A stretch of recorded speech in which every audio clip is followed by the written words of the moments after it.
Joann's Fabric is going out of business. She was a good store, and I've got a lot of memories from there. And I'm sure you have memories too. A lot of people do.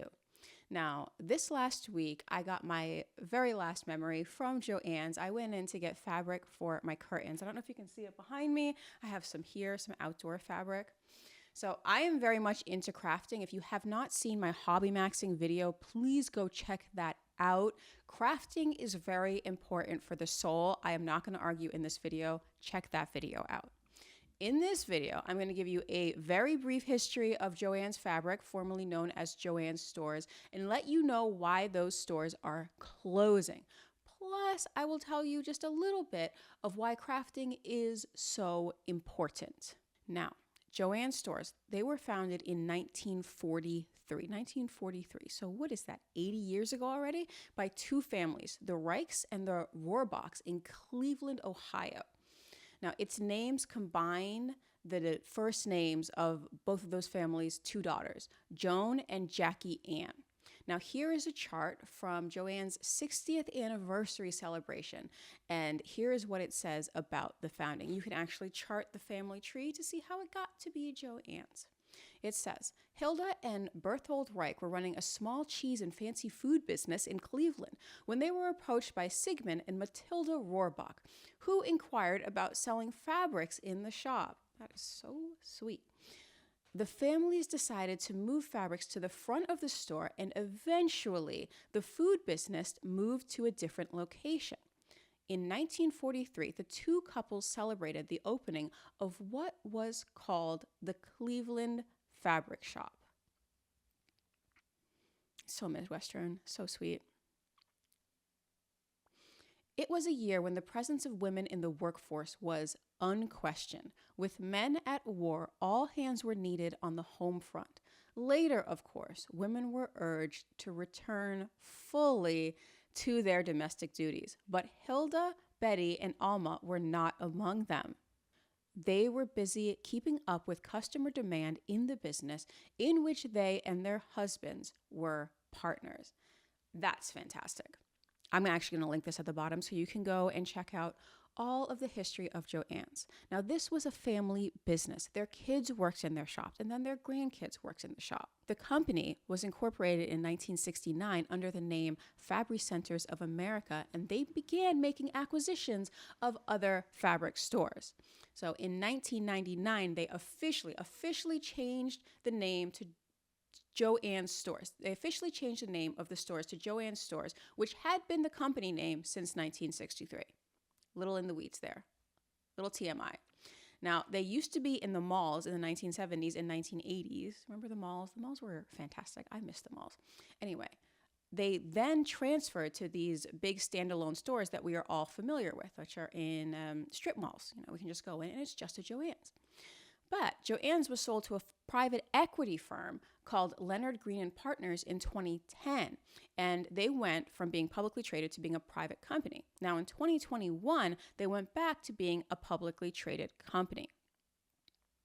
Unfortunately, in 2024, they filed for bankruptcy the first time, but they reorganized. And this year, 2025, they filed again. The stores are all closing and they are liquidating their inventory. Good if you're making curtains, bad if you work there. Now, the closing of Joann's is a great tragedy. It is an immense tragedy, but we were going to go into that in a minute. Just don't forget the great human toll that comes with the death of Joann's Fabrics. Now, why is Joann's closing? Well, there are a couple of different reasons for it. The first is that people are shifting to online shopping. It is just a general trend in retail, and many big retail stores are closing. You know, the world moves on. Now, I would never have thought that people would want to buy their fabric online because you want to touch it, you want to feel it, you want to see how it drapes. Is it going to work for you? But people buy their clothes online, and I never thought that would happen in the numbers that it's happening. So there you go. Anyway, The second reason is that Joann's was bought by a private equity firm. This was in 2010, as we were talking about. Now, this firm did not have the same dedication to the customer or to their grandparents or their family legacy that Joann's initially had. Their loyalty was to the firm. The private equity's loyalty was to the private equity firm. And there is a great TikTok, which I'm going to link at the bottom, from A More Perfect Union that basically breaks down what happened. See, Leonard Green and Partners bought the firm for $1.6 billion, but they borrowed that against the worth of Joann Fabric, against the company. So they didn't take on the debt from buying it. Joann's did. This is a travesty. Leonard Green and Partners did the same thing to J. Crew the year before they did it to Joann's. I'll leave a link to that TikTok below. If you haven't seen it, it is really, really fantastic. Frankly, I don't understand how it's legal that they were able to buy the company by leveraging the value of the company that they didn't quite own yet. I'm not sure how that's legal. Certainly, most of us can't get away with that in our private lives, but for some reason, venture capitalists can. And it's not the first time these people have done this. Now, if you remember, for a few months ago, we discussed how venture capitalists took over Red Lobster and destroyed that company and then filed for bankruptcy. And you see that when venture capitalists take over companies, they are more likely to file for bankruptcy. And people also complain about the quality going downhill because this other company comes in and takes what they can get from it. Now, I know that there are a lot of people who say that venture capitalists do a lot of great things, but in this specific circumstance, I don't see that they did. I just don't see that they did. So that was very upsetting. And when I spoke to the ladies in line about it, the tellers, well, I was in line. They weren't in line. They worked there. Anyway, when I spoke to them about it, I was like, that should be illegal. I don't know how they can get away with this. And they just nodded their heads like, what are you going to do? And what are they going to do? They just work there. So this is not a video on venture capitalism. I'm not going to deal with that right now and right here. But I will say that Joann's going out of business, nothing better replaced Joann's. We're just losing Joann's. We're losing a great fabric shop. And capitalism is supposed to make our lives better. And that by design, it does. But in this circumstance, and certainly in a lot of circumstances that we see with venture capitalists, our lives are not improving. There is not a competitor to Joann's that's coming in to take her place. It's just that millions of crafters, women across the country, are losing their place to buy crafts. Now, imagine if this happened to the Home Depot and all of the men around the country simply lost the place where they went to buy their home improvement supplies. Whatever it is they buy at Home Depot, just get a lot of nuts and bolts there, things like that. But they need that for them. So imagine if there was no Home Depot and there was no Lowe's and nothing replaced it. You just had to go to Amazon. And that's kind of what we're seeing. And we see that with the malls too. The malls went under, and what's replacing them? It's just nothing. Just buy it online. Okay, so I'll be a hermit in my house forever. Don't tempt me with being a hermit in my house forever, because that's not healthy. Now, there are also other factors in the failure of Joann Fabric. People made a lot of crafts over the pandemic. They had a lot of time on their hands to work on different things. We all took up a new hobby during the pandemic. And unfortunately, when that ended, people had to go back to their regular lives. And they didn't have time for arts and crafts. They didn't have time for the new hobbies. So many of them just got dropped. And this, by the way, remember, Joann's went public again in 2021. So this kind of coincides. Okay, so who cares? So Joann's is going out of business. What's the significance of this? Okay, we cannot overlook the fact that Joann's was a store primarily for women. Of course, men could go there too, but it catered to women's interests, to women's hobbies. Just like the Home Depot caters to men. It's just the way things shake out. Now, Joann's, they sold fabric, they sold patterns, notions, yarn, crafting supplies, and these are things that women tend to use more than men, and they always have. The division of labor between the sexes works out this way. Now, When I went into the store, I was helped by a couple of very, very knowledgeable older women. The first one, oh, sweet lady, she had her own crafting company on the side, and she said that she was really going to miss the discount she got on art supplies through Joann's. Also, she said that she should not have bought that car last year. And she didn't know that she was just going to lose her job this year. It's really a shame. She needed that car because she has a crafting company. I said what happened to Joann's stores was an abomination. From what I could tell at my local Joann's when I went in, they were doing good business, but they just weren't doing enough business to stay open, especially with that debt. Now, the staff I talked to when I went in to get this beautiful fabric, the staff that I talked to seemed to think that the executives were giving themselves huge bonuses and not taking care of employees or customers. And I'm sure there is a lot of truth to that. You know, they have been discussing this in the break room since the news broke. You know, this is the number one thing that they are talking about. Now, I spoke to a lot of women there. Most of them were in their 50s and their 60s. I did see one younger person with colored hair and butterfly face paint. Looked fabulous. They were all deeply upset by what was happening to them. I was too. And just think about it. Who is going to hire a 55-year-old woman with a quilting addiction? She is made to work at Joann Fabric, and Joann's needs her, and we need her. Anyway, these women are the female version of the bearded uncles that work at the Home Depot, the ones that you can go to with all your problems, and they know exactly what to give you for your home improvement project. This is the female version of them, and they serve a very important place in our society, especially for women to go and talk to them. See, I get a lot of flack for my love of crafting. People say that it's frivolous. Why are you doing arts and crafts? It's a waste of time. But it is no more frivolous than building a deck or fixing up an old chair. It's how women express their creativity. And it's important that we express our creativity. See, 100 years ago, a woman had all day to work on her many crafts, to express herself creatively. In fact, she didn't really have much of a choice in the matter. She had to do it. Maybe it was too much time working on her arts and crafts. You know, she had to cook meals for her family. She had to sew clothes for the children, for herself, for her husband. She had to mend things. She had to tend to the home. It was constant. Honestly, it's probably better that we don't live like that. I don't want to be forced to do this all the time, but I want the option to do it. And of course, there is a trade-off. There's a huge trade-off when we stop doing those things ourselves. When we buy our clothes online instead of making them, a million other women have the same outfit as you. A home-sewn outfit fits your body perfectly. It fits your body perfectly. It is tailored to you, so you look your best in it. It's just the way it is. It's not off the rack. Plus, we can choose the fabric. So really no one else owns that outfit. It's special. You are special for owning it too. They may have the same pattern, but it's not the same outfit. Now, the same goes for drapes, for cushion covers, for blankets, all of these things. When we outsource to Amazon, so we outsource to China basically, we become less and less unique. Not only that, but people lose the skills to do those things. They lose those crafting skills.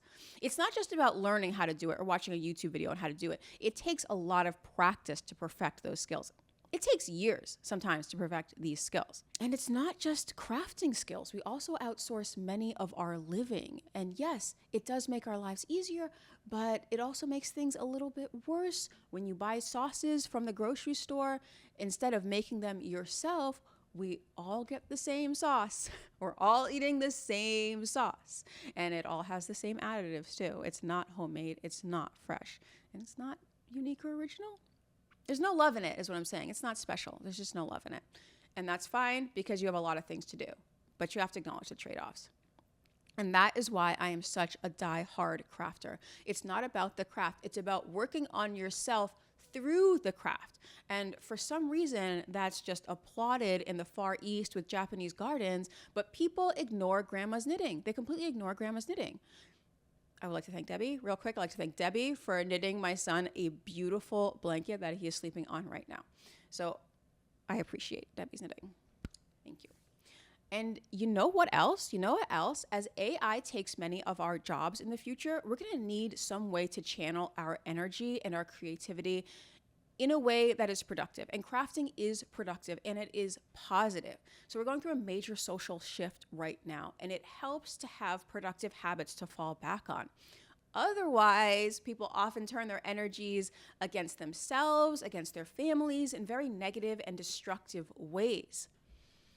Soon, crafting will not just be for old ladies. It will be for all of the young people that AI puts out of a job. And it's already starting. It's already starting. We're going to need to divert that energy into something positive. It's not going to solve all of our problems. It really will not. But it will help make that shift a little less damaging, at least in our personal lives, especially to our psyche. But there are other fabric stores, you say. There are other fabric stores. Well, yes and no. You know, for some of us, we're fortunate to live near another fabric store. Lorraine's Fabric in Pawtucket is one of the best fabric stores I have ever been to. If you are lucky enough to live in Rhode Island and to get to go to that, you're probably thinking, Joann's who? I don't care about Joann's. But many of us don't live near one. The Fashion District in LA, that is another great series of shops dedicated to fabric. You've got to avoid Skid Row because Skid Row kind of bleeds into it. But, you know, whatever. For those kinds of fabrics, you're going to do it. You're going to do it. It's fine. But you got to live there. And if you don't live there, you're kind of out of luck. Now, we have a few other big chain stores that may be able to replace Joann's. Replace, not really. You've got your Walmart. You've got Hobby Lobby. And, of course, you have Michael's. Now, many people are not going to go to Walmart because their fabric is supposedly not great quality. I've never actually bought it from there, but people say don't bother. It's not good quality. Plus, there is lingering resentment about how they undercut Main Street in the 1990s and put thousands of mom and pop businesses out of business. Never forget. Never forget. Then you got Hobby Lobby. Okay, Hobby Lobby. Hobby Lobby is actually a decent crafting store, but it does have fabric, but it's not primarily a fabric store. Plus, they're closed on Sundays, and their owners are evangelical Christian, and they don't shy away from sharing those values. They are kind of in your face with the evangelical values. And there has been a lot of controversy surrounding their stances on birth control, and that, remember that time their owners acquired all those relics from Iraq and then had to return them? So that... Once again, a lot of people are just not going to spend their money at Hobby Lobby because it doesn't align with their values. And it's their right to spend their money however they want to spend it. Now, finally, we have Michael's. I actually like Michael's. But once again, Michael's is an arts and crafts store that also has fabric. Their selection isn't great, but it is cheap. So it's good for like linings and muslin, etc. I go there sometimes just to buy little things. But I'm not going to spend 20 hours making a jacket from something I got at Michael's, most likely, because I haven't seen anything of that high quality there. So that leaves buying online, and I have yet to buy fabric online. I hope it never comes to that. Like I said before, you can't really touch it. You can't really see what you're going to get. And really, you have to be a complete expert to do that because you have to know specifically what each fabric does by name. And many hobby crafters just don't know fabric to that degree. Most of my fabric stash, I have because I saw it and I liked it and I bought it. And I guess like a chipmunk or a squirrel, I decided I needed my nuts for crafting winter. And that is what Joann's did for millions of women across the country. It gave them a place to go and to shop without exactly knowing what they were shopping for, exactly knowing what they would make. It was just a world of possibilities when you stepped into a Joann's because you could be like, oh, I could do this. I got this fabric. Okay, I guess I'm going to make outdoor cushions. What did they have in stock? What about buttons? Did they have buttons that would match? Sometimes you go to the buttons and then you get the fabric after that, but we're not going to go into that. Anyway, that's how I like to go to Joann's, just to spend an afternoon like you used to spend it at the mall. What do they got? Joann's was an experience. You could spend a whole afternoon looking at things and just talking to the people who worked there. And that was great because I'm not going to talk to them otherwise. Where am I going to see these old ladies? But they could help you plan your project. So I'm really going to miss it. So R.I.P. Joann's Fabric, formerly known as Joann's Stores. You will be missed. Please, please pour a glass of Prosecco onto the pavement for our girl, Joann. Now, if you've got a Joann's experience, please drop them in the comment section below and let me know what you're working on. Let me know what your current craft is. Thank you so much for joining me today. I will see you soon next week.